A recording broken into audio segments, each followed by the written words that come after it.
Yesterday, I played Stray for just over an hour, so I want to give you some of my initial thoughts before I do a full review of the game. The short version is, it's exactly what I expected, which is a very good thing. The world of Stray is beautiful, colorful, and full of imagination, and I've absolutely loved every second I spent roaming around the city. Before I talk more about my thoughts, I do want to touch on some of the most common issues other people have mentioned in their reviews. The biggest thing is that some people think the game is too short and not worth the money. And I think that just means it's not the game for them. For me, someone who has spent hours and months watching trailers and reading every bit of news that came out, it's already exceeded my expectations and is well worth the money. If you're not 100% on board with the concept, you may find yourself disappointed and might be better off waiting for it to go on sale. And there's nothing wrong with that.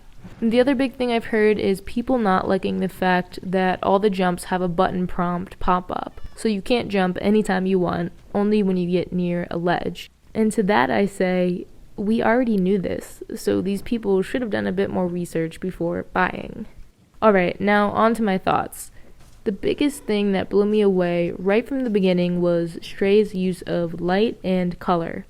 Even in its darker areas, the game still finds a way to incorporate color into the environment.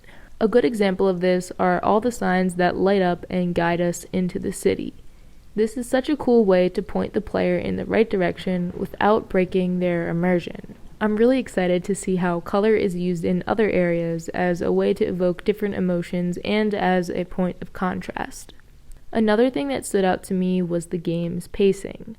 Obviously, I can't speak for the rest of the game, but the first hour is paced incredibly well and allows you to get used to the controls and mechanics piece by piece. So all in all, Stray seems to know exactly what kind of experience it wants to offer players. And if you're clear on what to expect before jumping in, you'll find a whole bunch of personality and charm. I can't wait to explore more of the areas that we haven't already seen in the trailers, and I'll be making a full review of the game soon, so stick around for that.